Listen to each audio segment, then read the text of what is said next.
Book 3, Part 15, Chapter 18. Hello? My breath caught when I heard my dad's voice, and I almost dropped the phone. Hello? I could hear the anger in his voice, and could also tell he was stressed and tired. All my fault. Dad? I whispered. There was a pause on the other end. Raina? I nodded. Yeah, Dad, it's me. My stomach was in knots and the butterflies were slamming into each other. My eyes watered and I wiped at a tear that rolled down my face. I missed my dad so much. Raina, where are you? He was almost yelling into the phone, and then I heard other voices in the background. Track was right.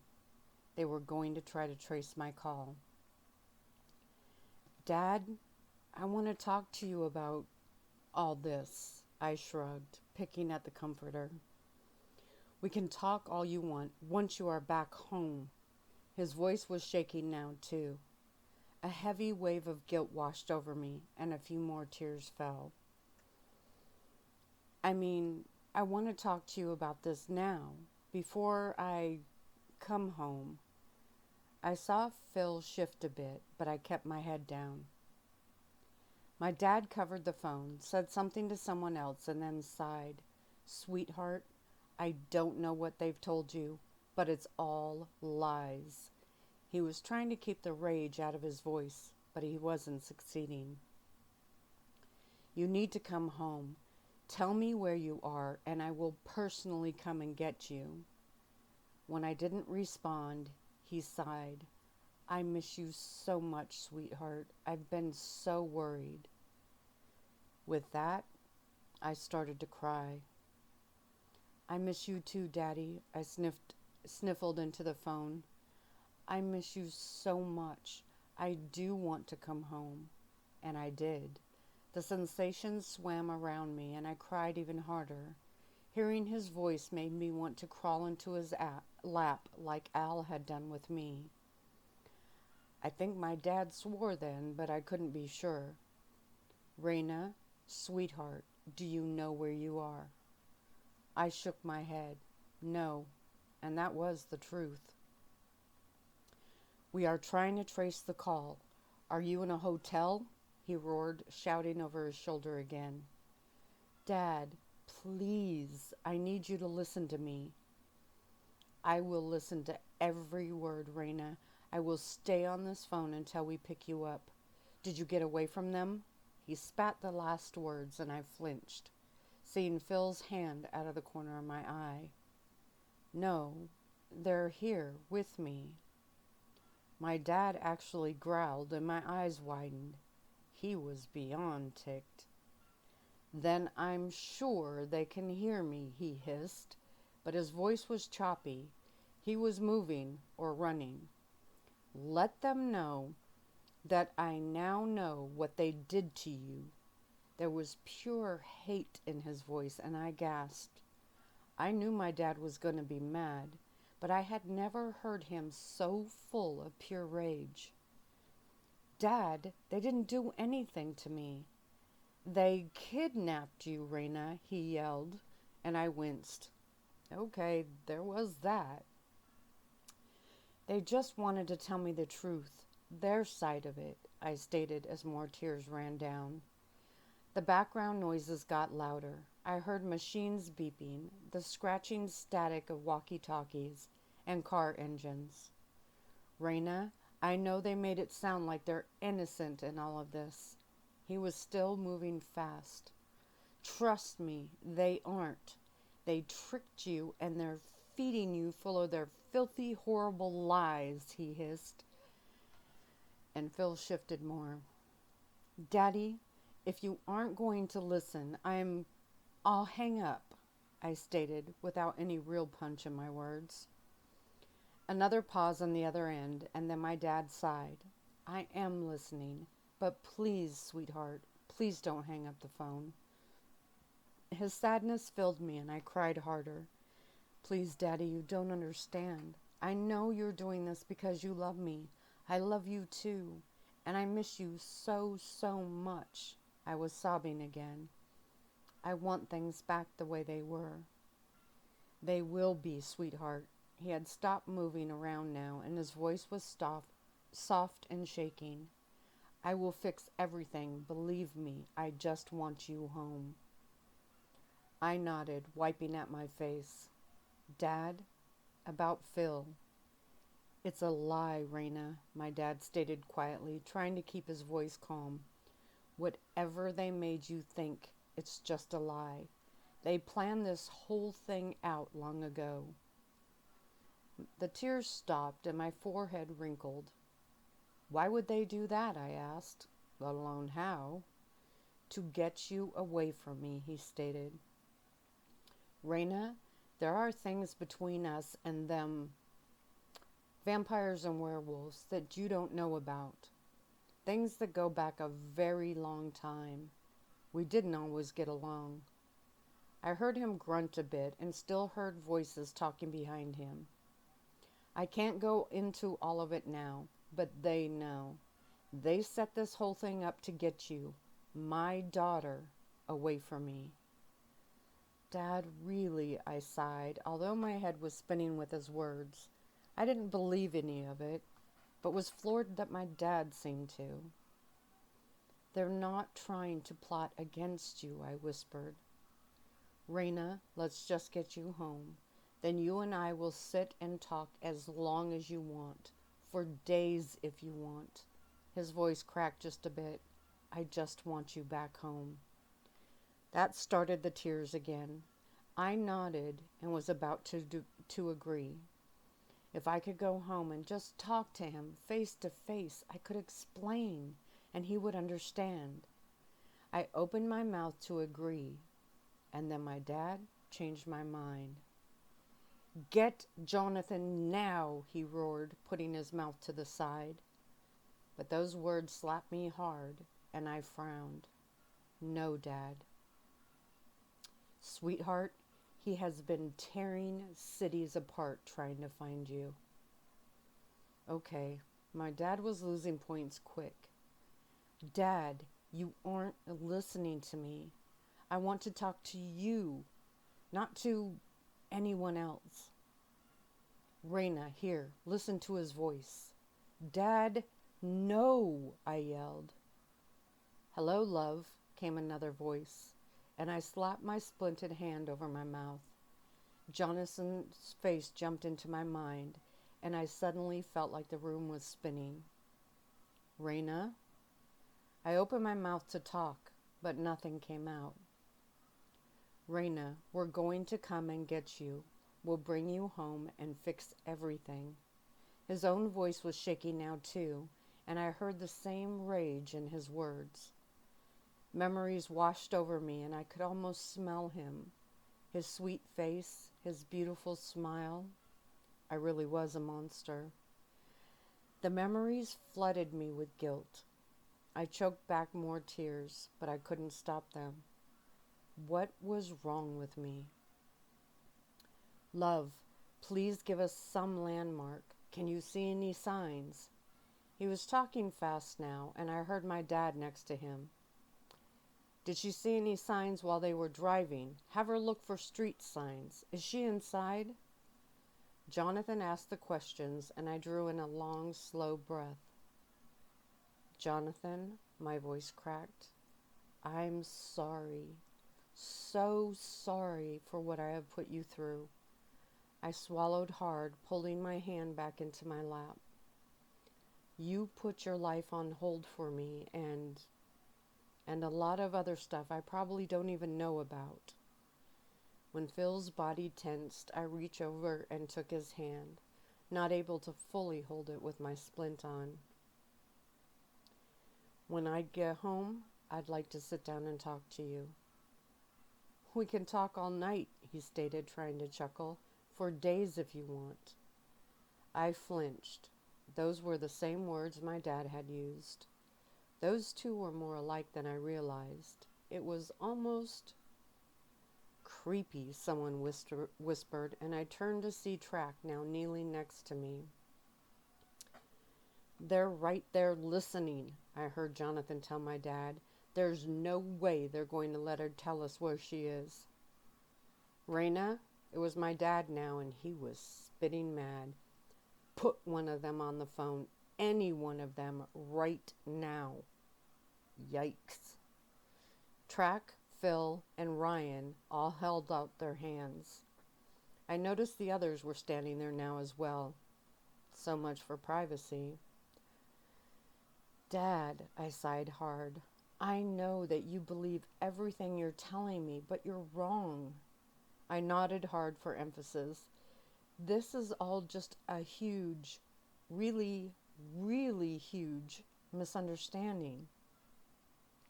Sweetheart, I know you want to think that they're innocent, but look at the facts.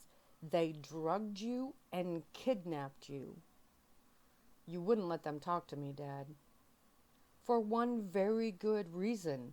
They would lie, just like they're doing now. They filled your head with lies and convincing you that they are the ones being wronged. Huh? What did that mean? Being wronged about what? Another sigh.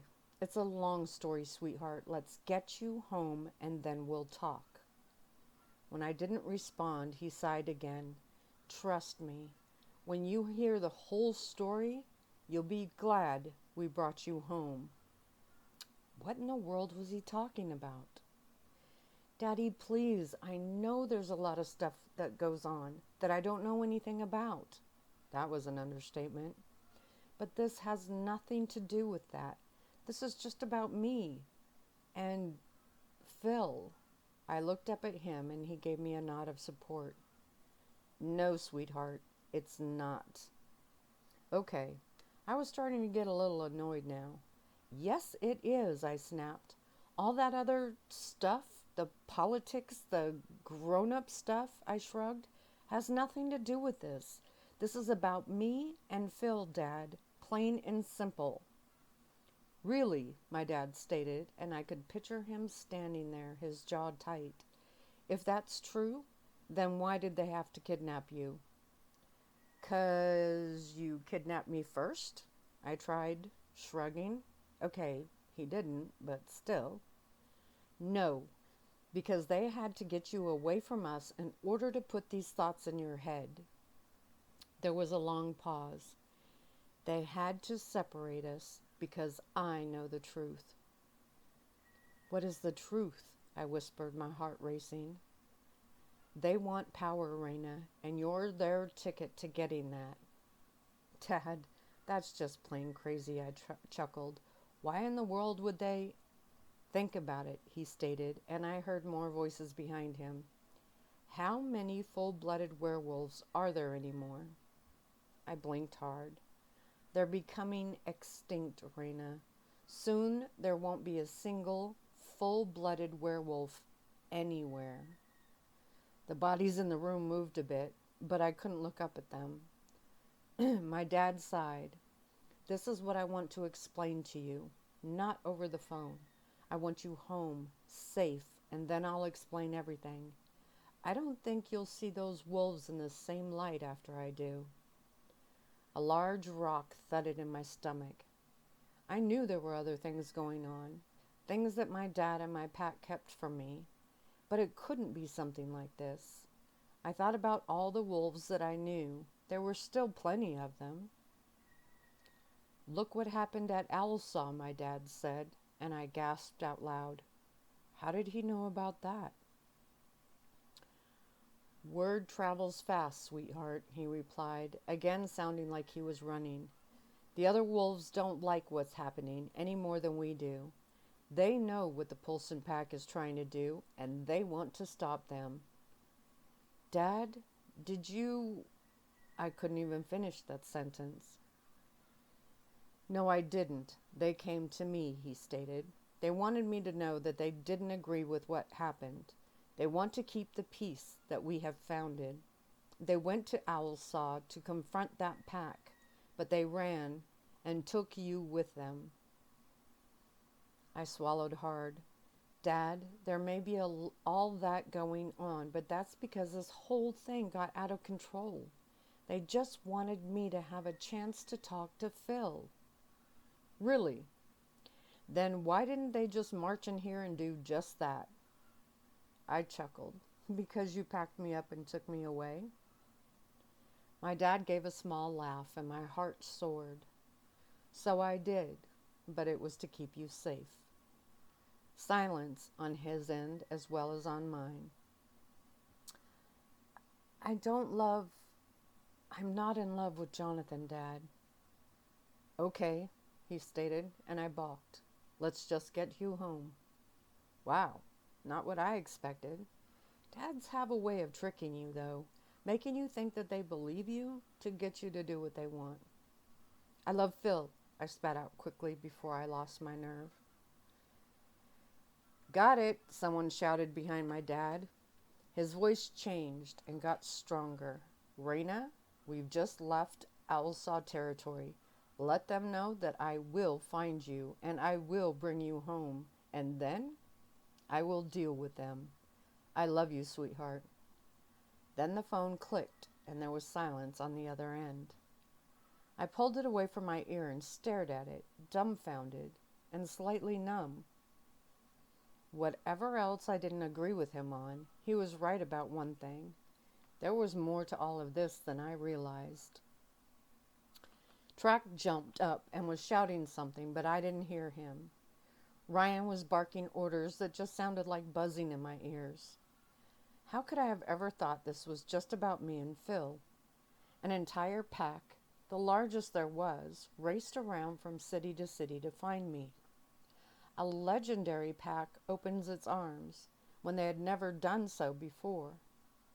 My dad had packed me up and hid me away, moving me around from place to place. What an idiot I was. I was just a pawn in a much bigger game, and I was so naive I didn't even realize it.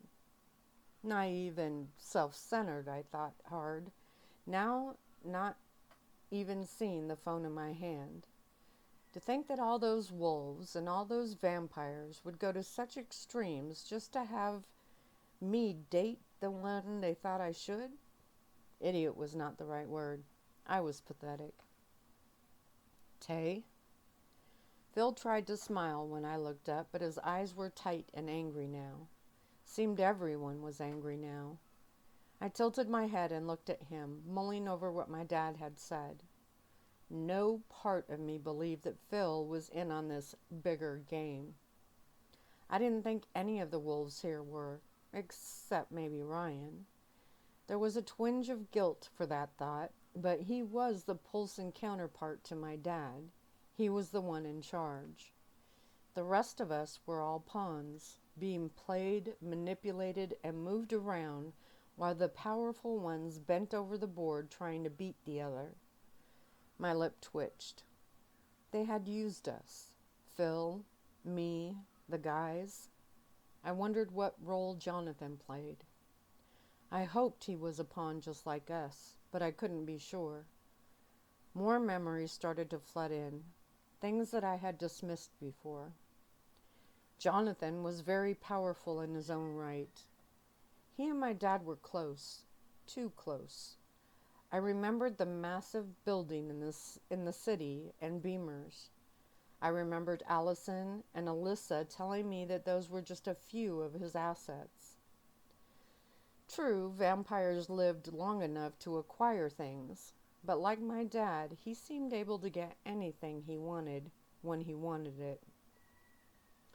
Ryan was powerful too, though he didn't throw that weight around as visibly as the others. He controlled the largest werewolf pack there was. That carried a lot of power too. My stomach turned. I felt such betrayal and anger. Both sides playing the rest of us, taking advantage of how close we were, just to whatever it was they were doing. Something exploded and I turned, blinking. Track was standing next to what used to be a dresser and now was a pile of splintered wood. Even watching him seemed more like a dream and I couldn't react. Everything looked hazy, my mind too busy reeling from all the information. I remembered the meetings Ryan and my dad had all the time. What exactly did they talk about? Sometimes Track and Phil were there, but sometimes Jonathan and a few other vampires were too. How long had this been going on? I still didn't understand it all, but suddenly I felt different. Another layer of my innocence had been yanked away, and I shivered. I vaguely remembered someone grabbing me and standing me up. Then there were sounds and smells. I think we were outside. My ears felt like they had been stuffed with cotton, and my body felt completely detached. Small details from my childhood swam past my mind, and I squinted to make them out. It felt chilly, and then I was warm again, completely oblivious to what was happening around me. What exactly did the Blood Council do? What did the minor councils talk about when they met? I didn't have a clue. When the werewolves had meets, what was the topic of their conversation? Could there really be a feud going on silently for all these years? My mind conjured pictures of them mulled together in dark rooms, books and papers spread out on tables while they mulled over them. In the center of the table was a large, raised block of marble, swirled with gray and black as the night. I noticed that the swirls actually formed soft squares.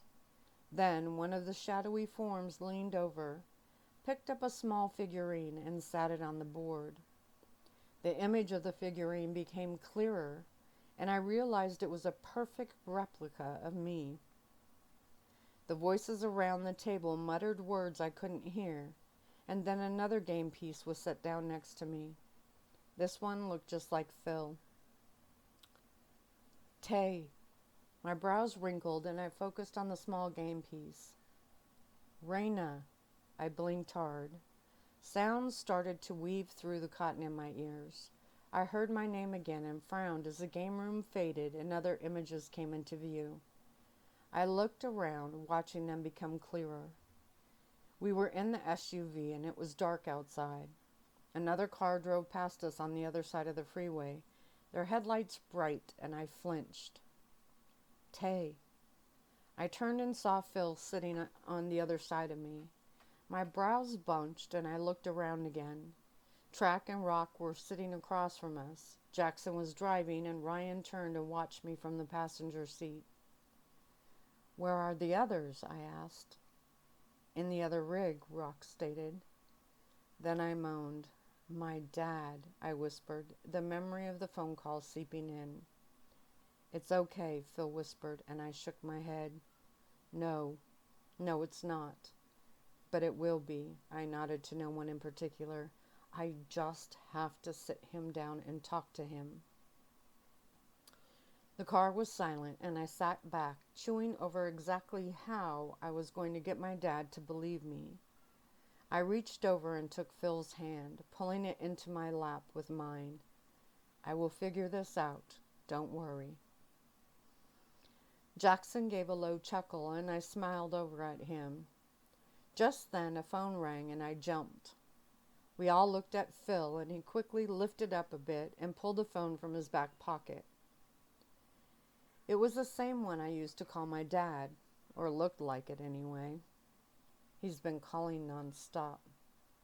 Suddenly I gasped and looked around again. The last thing I remembered, I was sitting on the bed back in the motel. When? I stated, not now ignoring the ringing. Phil hit a button to silence it, and Ryan leaned his arm over the front seat. We've been driving for about a half an hour. His eyes were worried, and I frowned, but nodded. I had a lot going on in my head. I just didn't notice getting in the car. What was so odd about that? I shrugged and cleared my throat. Once we get settled, I'll call him back. All eyes were on me now. Even Jackson watched me in the rearview mirror. I nodded, feeling a bit stronger. He's going to listen to me, one way or another. Then I glanced down at Phil's hand. Got any more of those? I asked, referring to the untraceable prepaid phone. A few. Yeah? He whispered and then looked up at Ryan. I nodded again. Good. I can use a different one each time. Michael and his security guys are good, but even that will keep them from finding us until I'm good and ready. I had no idea if that was really true or not, but it sounded good. More silence, but I didn't even realize it. My mind was too busy planning. My dad had two choices now. Listen or keep playing this ridiculous game of chase. That was the first thing I was going to tell him when we talked. I was done playing games or being a game piece. Phil leaned over, and the feel of his breath on my ear made my skin prickle. You okay? He whispered. Not sure why he bothered. Everyone else could hear him. I nodded and turned to him, just figuring out what to do next. Track coughed a laugh, and I looked over at him. His eyes went wide. Suddenly, the SUV swerved hard, tossing one way and then another. Phil grabbed me, and Jackson cussed. What are you doing? He yelled at his closed window. We lurched again, and Jackson cursed as he spun the wheel fast. Phil had me in his arms, and Ryan turned. Someone's trying to get our attention, he shot back, just as Jackson swerved again. This time, we hit something, or it hit us. There was a sound of metal crunching, and then a horn blaring. I flinched. What are you doing? Our driver screamed through the closed window. A phone rang again, and we looked down at the phone that had fallen to the floor. I could see my dad's number flashing on the screen. I went to pick it up and then cried out and was thrown forward straight into Track. He grabbed me and rolled sideways. We both slammed into the back of the seat. Strap in, Ryan hissed, and we all jumped, turning and trying to find the devices that we never used. Track yanked one out from between the seats, then thrust it over my lap and cussed until he found the other part. When it clicked, I looked down at it. Vampires had no use for seatbelts, and werewolves didn't have much more. It was an odd sensation, but I gasped, throwing my hands out as we swerved hard again. I looked and saw a dark blue SUV on our left side. It wasn't one of the packs, but the windows were so tinted I couldn't see through them. The windows, I stated. Give me the phone, I yelled. Rock reached down and picked it up. He looked at Phil, but I snatched it from his hand and hit the redial button. I screamed again and grabbed the handle with my bad hand, wincing at the pain. Raina? Dad, stop, I yelled, then was thrown back again when the SUV rammed us from behind. This is crazy. Why are you doing this? I was screaming now, my hair flying everywhere. Raina, what are you talking about? Doing what? There was a panic in his voice. I froze and then blinked. When I screamed again, my dad yelled my name and then shouted something to someone else. I caught my breath and told him what was happening. He spit out a string of words that I had never heard come from him. Raina, that's not me. My eyes widened. We just left the motel you stayed at. My heart was pounding wildly now. But who? Why? Is Ryan there? I nodded and then said yes. Give him the phone, sweetheart, now. His voice was tight, and I turned and handed the phone to my alpha. Ryan snatched the phone and put it to his ear. Trying to run us off the road? I looked over at Phil and then past him. That's not my dad. Phil frowned and I nodded. He's back at the motel. That isn't him. Track swore and Rock shook his head. Who else wants to run us off the road? The other pack, Ryan hissed, the phone still in his hand. Thomas thinks it might be them. It's a closed car, I called back, crying out again as Jackson took another hard turn that threatened to tip the large vehicle. Everyone looked out the back window then, and I nodded another time. That's a closed car.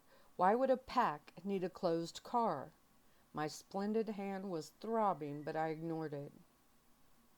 Phil's eyes widened. Maybe he's lying.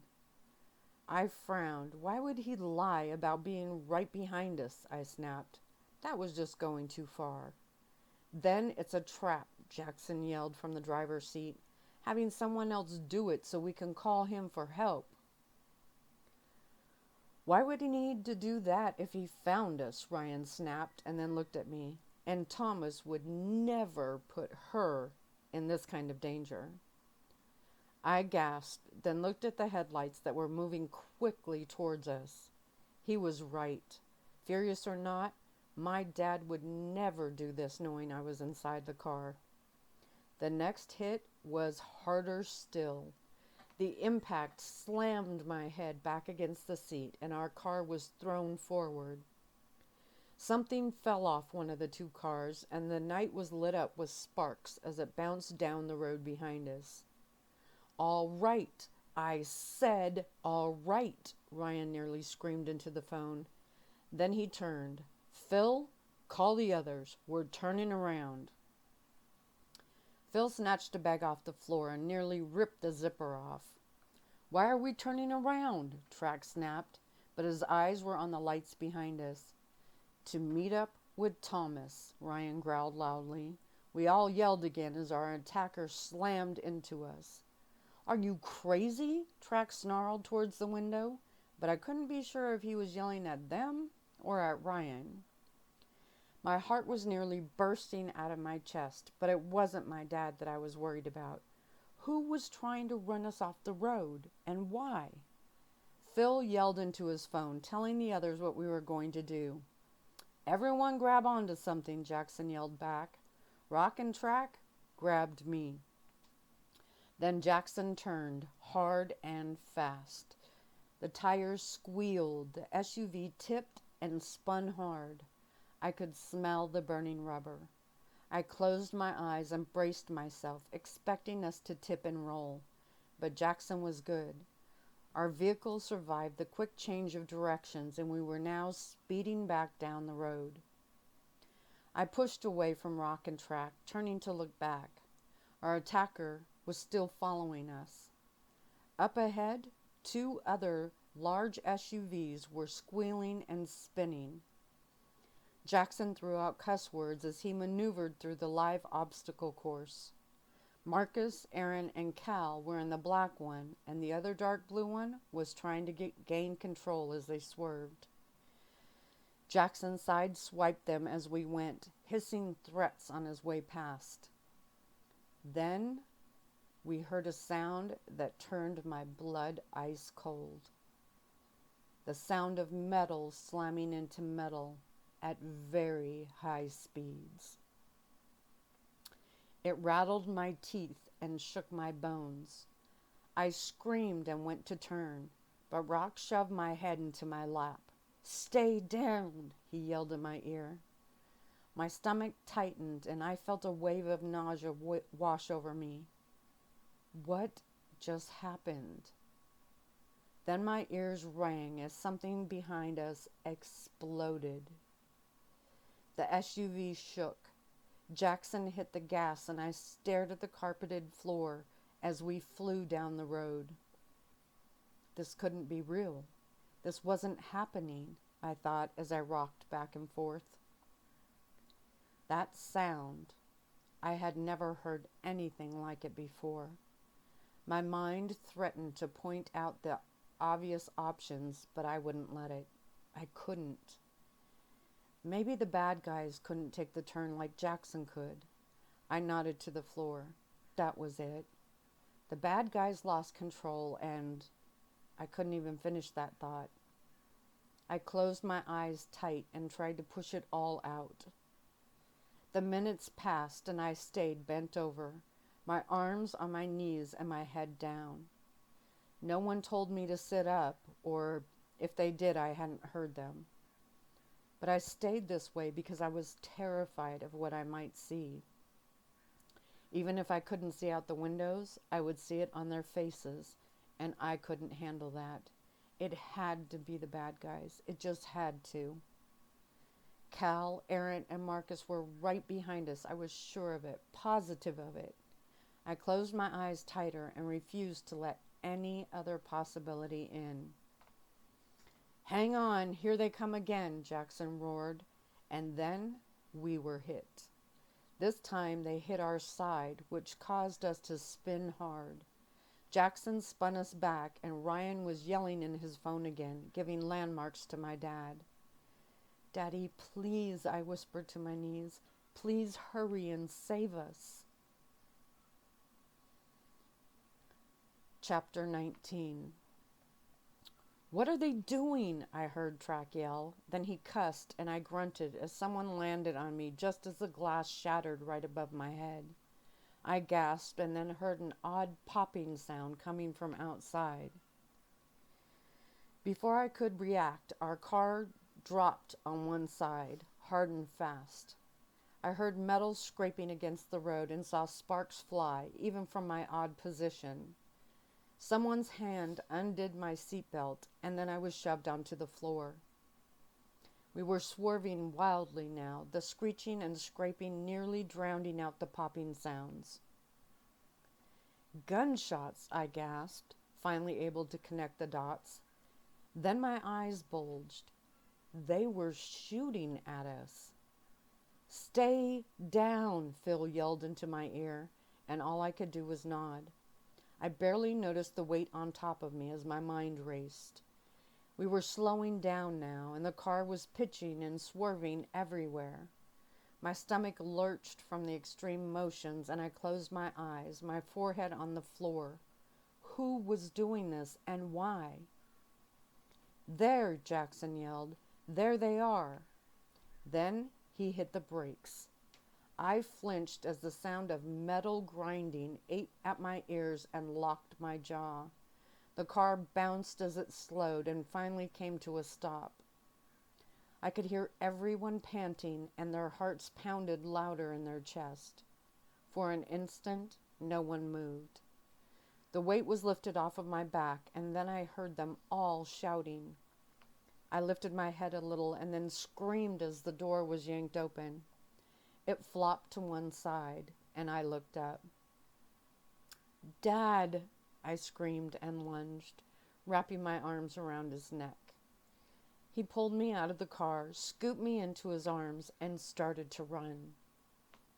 I heard yelling behind us, and I shook my head. "Dad!" His strong chin lowered a bit, and he gave me a quick smile. "Don't worry," was all he said. "Open the door," he yelled over my head, and I turned a bit, smiling to see Michaud by another SUV. My dad lifted me into the back and went to turn. "No," I cried out. He stopped and looked at me. "Please, Dad, don't go." He stepped up to me, and the tears rushed down my cheeks. "Daddy, there was a crash." He nodded and put his hand on my cheek. It felt so incredibly good. My dad was here. Everything would be okay now. Then I saw someone run up behind, and we both looked. Track and Phil were running towards us, and I looked at my dad, afraid of what he would do. But he stepped to the side a little and let them jump in with me. I blinked hard, and he smiled at me. "Michael is going to get you somewhere safe. All of you," he explained. The rage was still in his voice, but it had changed somehow. "What about—" "We'll meet up with you shortly," he smiled, then leaned in and kissed my forehead. I frowned. "No, Daddy, please, please come with us." He smiled, winked, and shut the door. I went to reach for it, and Phil pulled me back. Then the car started to move. "No, no, he has to come with us," I yelled, trying to turn and look out the back. But Phil held me so I couldn't see behind us, and the car picked up speed. Track sat on my other side. "Ray, listen, it's going to be okay." The pain in his voice made me stop. I turned and looked at him. His light brown eyes were filled with so many emotions that it made my heart skip. I blinked, and he tried to smile. He was always trying to be so brave. I swallowed all my questions and nodded, which made Phil relax his grip on me a bit. I looked up front and saw two large sets of shoulders, Michael and Martin. Martin turned and smiled at me, but his eyes were also clouded. I caught Michael's reflection in the rear-view mirror and smiled. Seeing those familiar eyes smile back at me, I had missed them too. I drew in a long breath and sat back in the seat. Phil moved his arm and took my hand. We drove in silence for a long time, all of us lost in our own thoughts. My mind was kept busy trying not to think. I wasn't ready to try and deal with what might have happened back there. It wasn't that hard, as my mind couldn't even accept that it had happened. Things like this didn't happen outside of the movies. A phone rang and I saw Michael's hand move to his ear as he tapped the device there and started talking quietly. He must have said something to Martin because he put his own phone to his ear. Where were we going? What was going to happen when we got there? I shoved those thoughts out of my head too. My dad was here. Michael was here. The bad guys weren't chasing us. Everything else could be worked out. My right arm started to throb as the adrenaline eased. I let go of Phil's hand and rubbed it. He pulled it to me and started to unwrap the bandage that held the splint on. I winced as he removed the hard plastic pieces, and then he sighed. That wasn't a good sign. Did she re-break it? Track asked, his voice a bit raspy. I felt Michael's stare and frowned. No, but it's swollen and warm, Phil replied, reaching over my arm carefully. He slipped the brace back on and wrapped it again, a bit looser this time. We turned and I looked out the window. We were heading to the freeway. Are we going home? I asked, looking up front. Not tonight, Michael stated in his always calm voice. I nodded and sat back. It didn't matter. My dad was here now. I even smiled a bit and let out a breath that I felt I had been holding for a long time. I closed my eyes and felt a bit of relief wash over me. It was comforting, even with the fresh memories of that horrifying chase and the sounds that were too new to my ears. The smell of the car filled me with more peace. I could smell Michael and Martin, and it soothed me. Somewhere along the way I must have dozed off, because when I opened my eyes again, we were driving down a long, wide cement road. A very, very wide road. I sat up and frowned, looking over track and out the window. Where are we? Airport, Track stated quietly, and I stiffened. Airport? Why are we at an airport? Best place to find airplanes, he said with a chuckle that had no humor behind it. I blinked and looked at him. He shrugged. His eyes were so sad. Why are we looking for an airplane? I asked, directing my question to the rearview mirror. We're going on a trip, came my bodyguard's voice, his eyes glancing up and meeting mine. A trip? I don't understand, I whispered, sitting up and looking around. I could see smaller planes in the distance now. Odd lights were set out in rows, and some flickered on huge poles along our path. Your dad is going to meet us, Phil stated, and I turned. What were they talking about? We turned to the right, and I saw it. That's my dad's plane, I whispered, peering past my bodyguards. I moved over to the other seat and looked out. The plane was lit up, the door was open, and there were a dozen people moving around. Lonnie?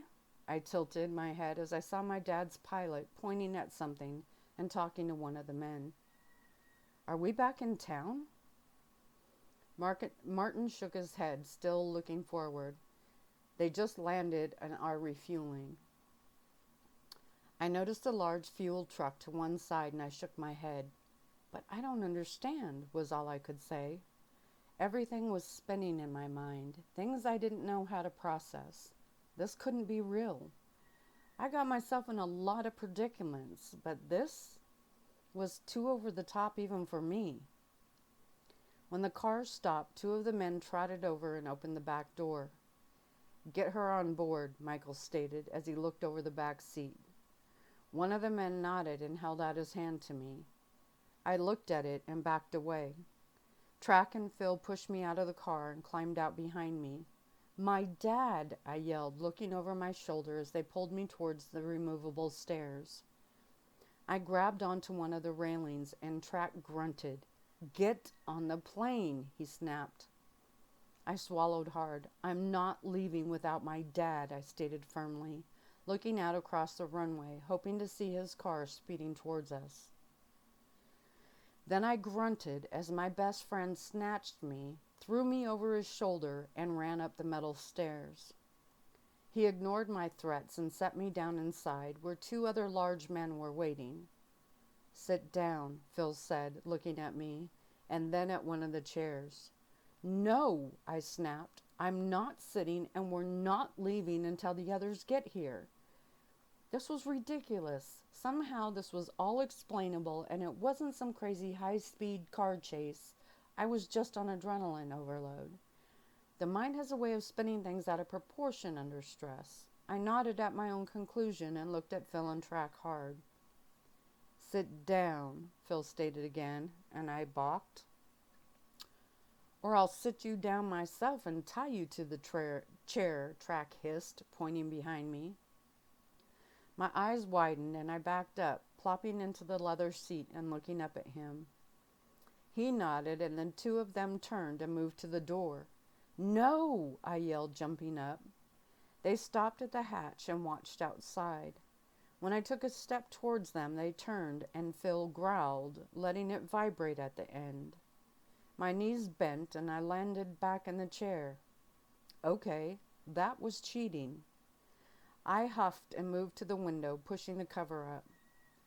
The lights made it hard to see too far, but I saw Lonnie and Michael talking while Martin was pulling boxes off a cart and handing them to someone that was too close to the plane for me to see. Then Lonnie headed towards the stairs, and I turned as the two moved and let him in. He wore his pilot suit, and I had to smile. His real name was Alonzo, but I had called him Lonnie since I was a little girl. He was a bit older than my dad and would always let me sit up front with him when my dad took me on vacations. "You always did want an adventure," he chuckled as he walked over and sat in a chair across from me. I bit my lower lip and shrugged. Lonnie took off his pilot hat, scrubbed a hand through his slightly gray hair, and then put it back on. "Birdie and I aren't leaving without him," he stated, winking at me. I smiled. Birdie was his pet name for the plane. The planes had changed over the years, but also keeping up with technology, but the pet name stayed. When I nodded, he stood. Time to start flapping. I frowned and he gestured towards the window and then headed off towards the cockpit. "Dad!" I yelled through the thick glass as I saw two dark SUVs speeding towards us. "Stay," Track snapped, pointing at me, and then he and Phil ran down the steps.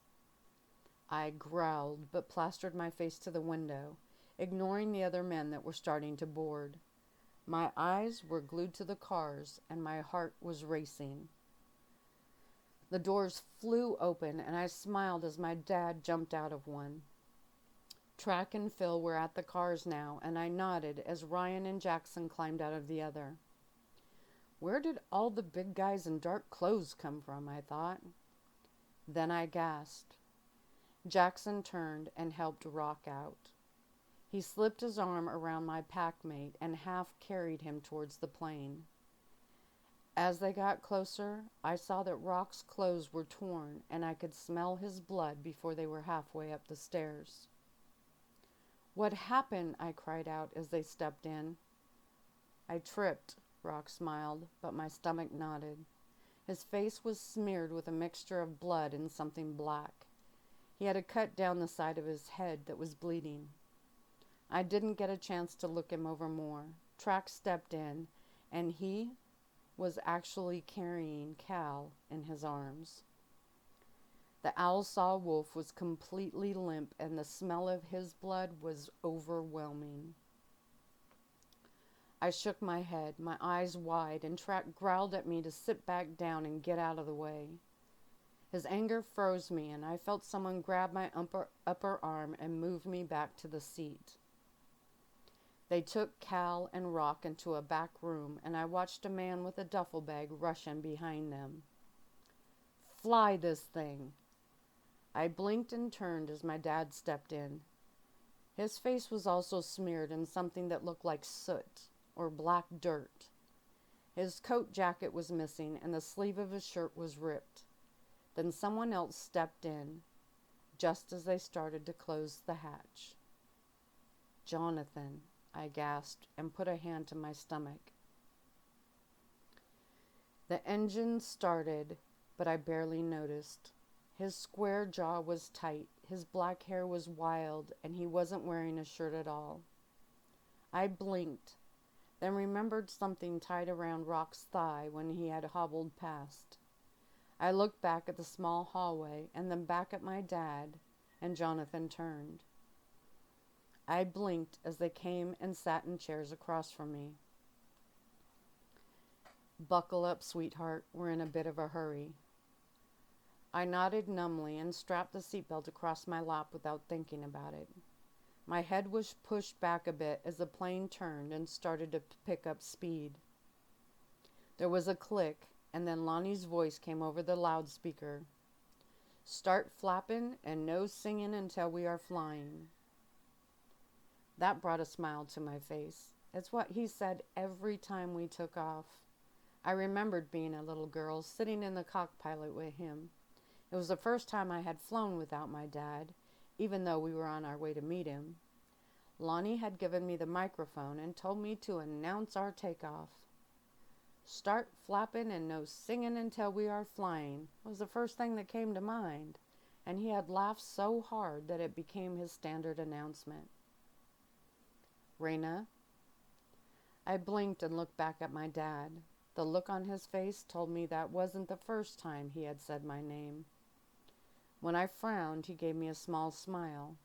"I told you I would come for you." And that is the end of Book 3.